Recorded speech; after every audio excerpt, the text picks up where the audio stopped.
Naayos na kaya yung sasakyan ko? Tignan natin, sana nagawa na. Ay! Kuya! Uy, sir. Oh, okay na ba? Kamusta yung sasakyan ko? Okay na, sir. Tapos ko na, sir. Oh, nagawa mo na. Sir. Tapos na yan. So may start ko na to. Sir. Testingan mo, sir. Testingan mo. Sige. Wait lang, tignan natin Kasi kaninang umaga, hindi ko siya magamit. Ayaw mag-start. Try natin Ayaw pa rin eh. Okay na ba to, kuya? Okay na yan, sir. Testingan mo na, sir. Sir. Sabi ko sa'yo, sir. Kaya ko yan. Basic lang sa akin yan. Mga ganyan, mga crankshaft.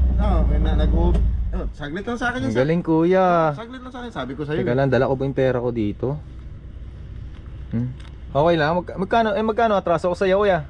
Kahit magkano, sir. Ikaw na bahala, sir. Ako nang bahala. Sige, at tumatanggap ka ba ng tip? Oo, sir. Wala namang problema doon. Tumatanggap po ako ng tip, sir. Sanay na sanay ako dyan sa pagtanggap ng tip. Tumatanggap ka ng tip? O sige.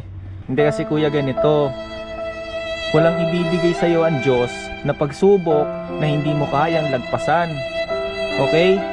So lagi mo lang titibayin yung loob mo, magdadasal ka sa Kanya na sana malagpasan mo lahat ng problema. Salamat, kuya. Sige, una na ako.